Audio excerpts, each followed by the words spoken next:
Nos, the Book of Resurrection by Miguel Serrano.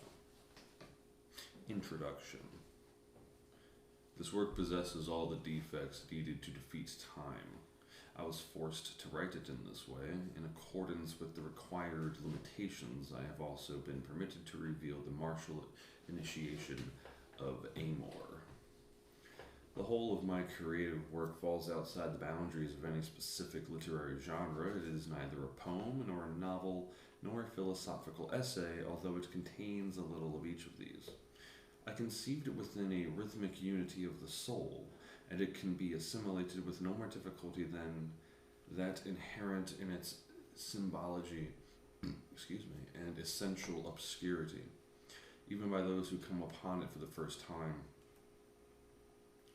In Nos, the Book of Resurrection, I have been forced, as I said, to violate the aesthetic formula so as to introduce lengthy, semi-conceptual, but always symbolic passages, which apparently break through the web of a parallel world in order to situate themselves in another one, thus forming the arrows which assassinate time. Of course, they are the defects which are necessary for a grandiose ultimate diapason. I don't know what that word means. This face does not have enough ugliness in it to be truly beautiful. Ella, Book of Magic Love, the work which preceded this one, sought the reintegration of him and her, the recomposition of the primordial cosmic egg. However, in the initiation of Amor, which Nos, the Book of Resurrection, attempts to reveal with great fear and difficulty, I am going beyond the androgynous of the beginnings in search of an absolute differentiation, the absolute personality. I imagine that the ultimate solution is a leap into the void, over the Sahasrara chakra, from the peak of Mount Meru, where the magic wedding of Shiva and Parvati took place. Their union in sacred matrimony is called Gandharba, I think is how I pronounce. The Hieros Gamos, or Mysterium that's a tough one. Mysterium Coniunctionis. Coniunctionis. I'm not sure how to pronounce that one. From there, the intention is to reach Sunya, the seeming void, the non-existent flower, the definitive separation of tantric ecstasy, kaivalya, as opposed to Vedantic samhadi. That is to say, the magician is opposed to the saint and the mystic, the ultimate aim of the Hyperborean initiation of Amor. The origins of this most ancient martial initiation are lost in the mists of time, if indeed it ever did have any origins, and it is based on the Orphic cosmogony, which is a Hyperborean revelation, belonging solely to the polar divinities and semi-divinities, to the white gods who lived at both poles and were later submerged in the interior hollow earth. They are also the lords of the ray of green light, beyond the sun of gold and the black sun.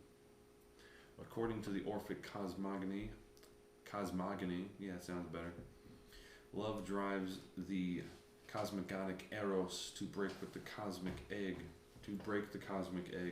which encloses it, dividing the androgynous. Thus, creation is the dance of him and her, seeking and losing each other throughout infinity.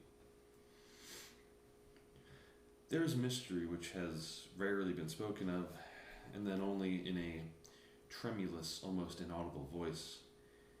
The androgynous had a female companion who was not its her inside the great egg, but had always been outside it, even before it was broken, before the loss of the paradise of Hyperborea. Hyperborea means beyond the ice and storm. I don't have any actual data about that. What it means if you look at the words Hyperborea, it means super tree. It means a tree that can move. So take of that what you will. I kind of think we're more like funguses than trees. The book of Genesis calls her a Lilith. The book of Genesis is known to be an Atlantean story which has been adulterated, expurgated, totally mutilated. Closer to what really happened is what Plato tells us about Atlantis in his Critias and Timaeus. Timaeus. In the beginning, a man issued forth out of the earth. He was called Evanor, and he married Loisippe. Loicipe? I don't know. Is it Italian or Greek? They had a daughter, Cleito. The god Poseidon fell in love with her. Perhaps this is the fall of the divine extraterrestrials, of which the book of Enoch tells us. Maybe it is. I don't know. Maybe the angels, it says, fell in love with the daughters of men and consorted with them. From them were descended the semi-divine heroes who were no longer immortal. From the union of Poseidon and Cleito were born 10 kings of Atlantis, the eldest being Atlas, who supports the pillar of the sky. After him comes Apollo, who protects the oath and the golden law. Apollo, according to the Greeks, traveled to Hyperborea every 19 years in order to rejuvenate himself.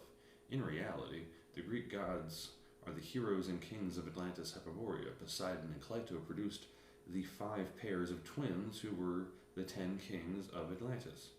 The Dioscuri, Castor and Pollux, are one of these pairs. So also maybe Jason.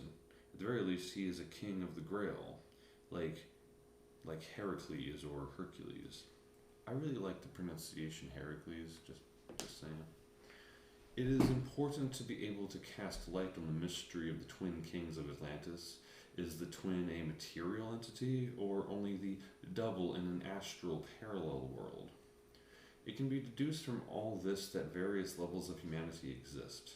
The divine humanity of the Hyperboreans, the semi-divine humanity of the heroes descended from the intercourse of the gods with the daughters of men, and that of the animal men, the Sudra, the Pasu, the slaves of Atlantis, perhaps the robots of Atlantis who somehow managed to survive its sinking. Somehow. Plato tells us the story of the destruction of Atlantis as if it refers to a catastrophe which occurred a very long time after the immense tragedy that is only recorded in the Akashic register of the universe. Only the divine Hyperboreans escaped from it in their Vimanas, or flying discs, going to other planets, to Venus, the morning star. The axis of the earth shifted, the seasons were born, the second earth involuted, the first earth became hollow, interior earth. When the divinities returned ages later, Lucifer was one of their leaders, they found everything changed. On the surface were strange, unrecognizable beings. Evanor, Loicipe, Cleito. Some of the extraterrestrials fell in love with the daughters of men. Lucifer and his hosts entered the interior hollow earth, where they built the cities of Agharti and Shambhala.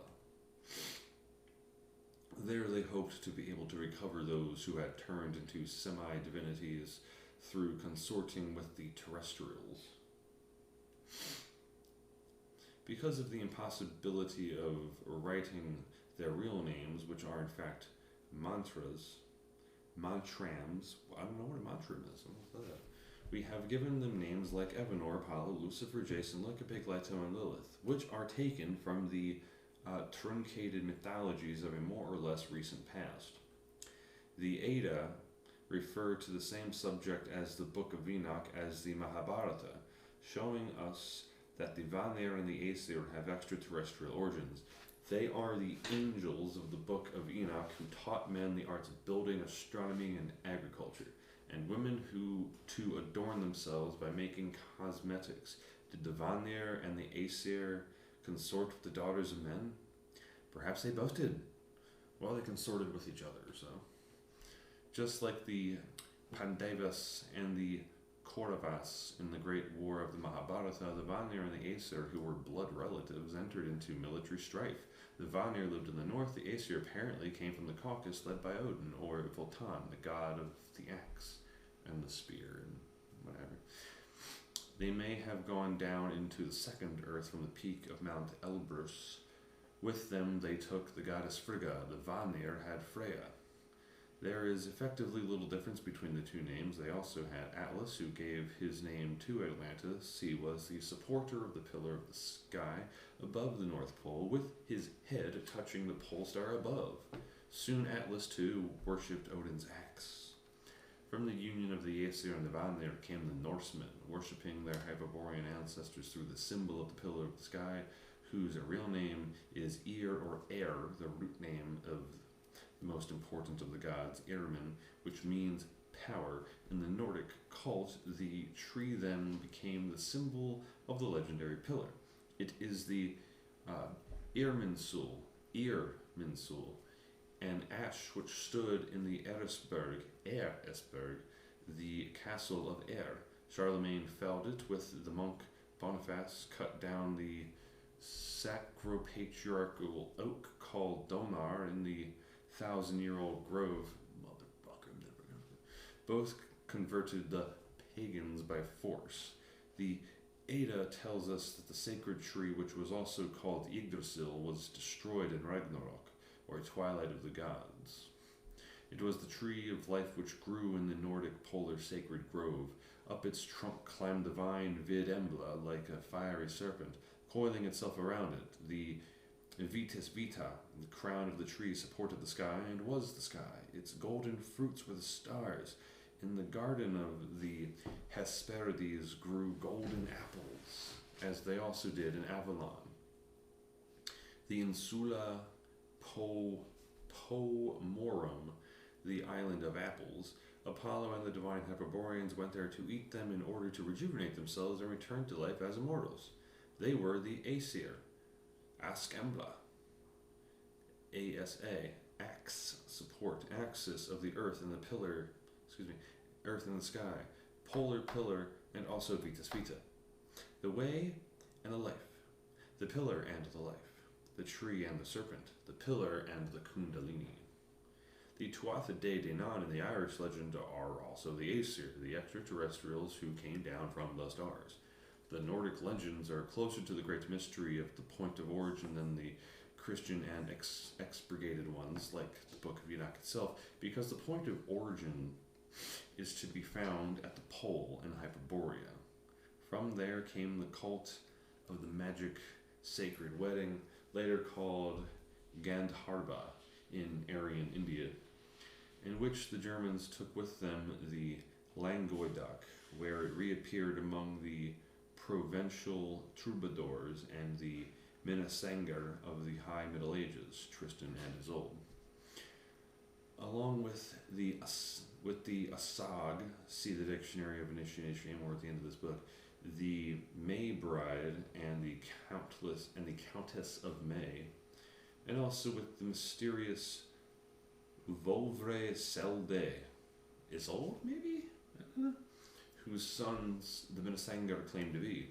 With regard to the Hyperborean magic wedding, it should be borne in mind that the name of the god Poseidon comes from the Greek Posis, which means the married one, the husband of Cleito, the betrothed. According to the Greek legend, he is the son of the god Diarmus and the goddess Gaia, the divine ancestors of the Atlanteans.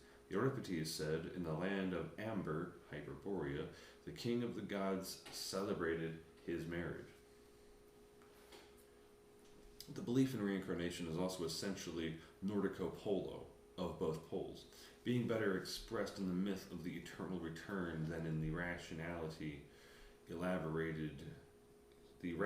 elaborated concept of Hinduism and Buddhism.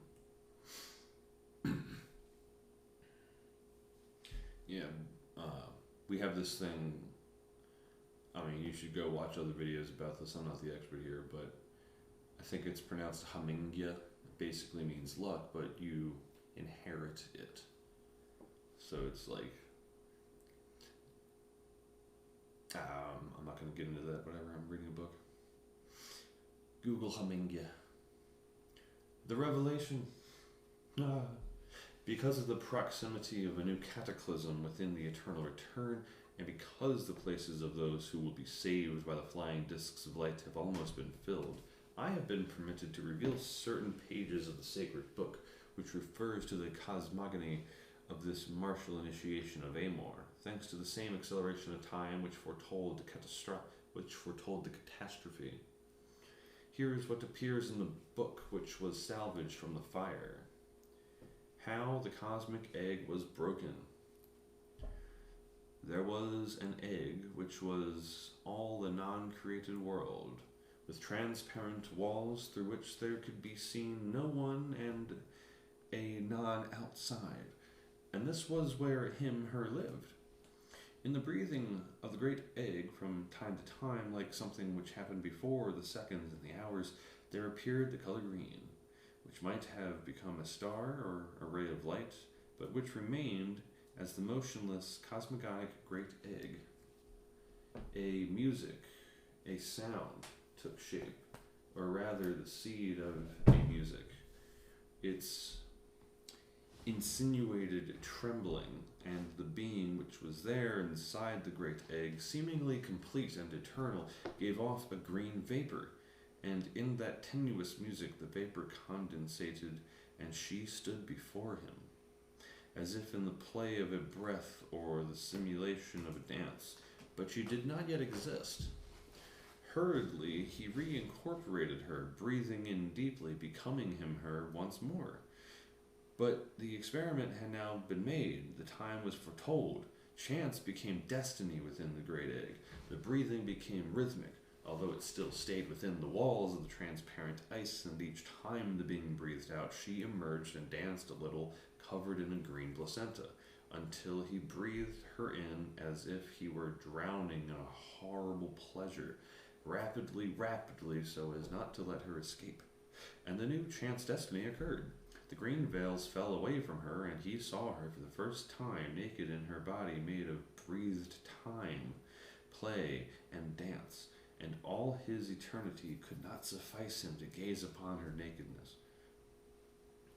In an ecstasy of green fear, and as this event occurred for the first time, circular like his breathing, which was now spinning like a star, she became hard, retaining her substance and form, until she too could gaze upon him from outside. And although she tried to return, she could no longer do so because she didn't fit. She couldn't get in. She was alone for a moment, but in that moment she realized that being alone could be a pleasant sensation, and she began to dance more and more quickly.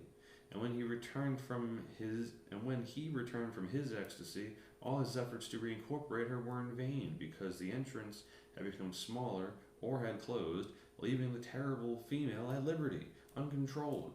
And as he came closer to her, he experienced the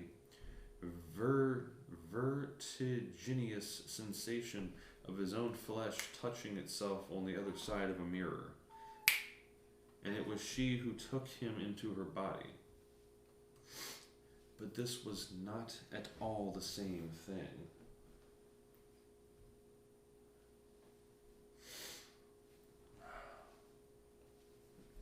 It will never be known who smashed the walls of the cosmic egg, whether it was him or her.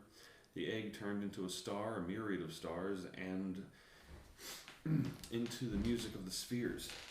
Someone stood waiting as if beside a spring, where the history of the cosmogonic egg is guarded in the secret depths of its impenetrable mystery. It has been said that she was the one who smashed the walls of the great egg, who was the active one, and that he remained motionless, as if paralyzed, but as we have seen, it was he who began to breathe her, projecting her like the image in a dream, so as to see her unfold, beginning the uncertain separation, and to believe that he loved. It was he who invented this almost love, but it has always been said that it was she, the seductress, the green-veiled ballerina, who gave a beginning to the flow of the waters of the river forms, to the hallucinatory game of looking at oneself in mirrors. But is there not perhaps another hidden being, either inside or outside the great egg, who pre-insinuates the drama? Another being who has discovered the way to get in through the walls of frozen glass? Outside there is nothing but eggs, more eggs, because this drama takes place in only one of them. In the others there is still the eternity of him, her, like an inviolate act. The her of him. We are coming down from the ray of green light, first to the inaudible music of the black sun, then to the audible music of the sun of gold, and from its light which surrounds us, we have managed to extract the knowledge that the externalized woman does not have a soul or a pre-existence which would make her immortal, because she was projected. This knowledge drives her to suck in the man, drawing him into herself, repeating the original event, but in the opposite way, as an even more obscure act. He will become the sun, prolonging within the species the possibility of the eternal return, the turnings of the wheel, so that the hope of reintegration can continue. And the longing, in addition to that, also the longing, yes. She perpetuates herself in reproduction, conserving the increasingly tenuous hope of resurrection and of becoming immortal. However, solely through his immortality can she become immortal. The mystery is revealed only to a few in the initiation of the Grail, that stone which fell from the ray of green light, that cup of eternal life. There are two types of women: the seductress, who wishes to go on dancing outside so as to imagine herself alive and with a soul, enticing the warrior in order to desecrate him. Ecce Deus forter me qui venius dominabitur mihi. And she who places her eternity in the hands of her lover, who dies so that he may live, because she believes in him with faith and love, imagining that if he regains his eternity, he will make her immortal too. Whoever has the good fortune to meet this woman should respond to her with loyalty and honor, and should one day try to return through the walls of transparent ice, beyond the cold and the storm, because she has staked her immortality on this. In other words, the only fucking thing that matters. And woe betide the one who, having received the gift of eternity in the cup of death, was not loyal to her, and was not able to bring her back to life. There is only one her for each him. She has been singled out for him in some register of the universe. This cannot be changed, because she is the her who came out of him. In the turning of the wheel of the eternal return, it is not always given to them to meet. One or the other might arrive late or too early, but if they do manage to meet, everything must be put at stake to bring her back to life. And it is a crime to continue losing lives in other non-essential searches, because no one can succeed in replacing her. The way of return is a hard one. Here is the song of the wayfarer. O Lucifer, there never was a passage, and no one since earliest times has ever discovered it, neither by sea nor by land. This slender thread of crystalline water, wind and green light, this sighing of his breast, the way is agonizing. Deep are the waters of death. Where, O Lucifer, shall we cross this immense sea? With Lucy Bell we have lit this fire which never goes out, and which leads us to a superhuman, irreversible destiny. And it's just going to have to do for this installment. If I was a weed smoker still, I'd probably, but whatever, tonight.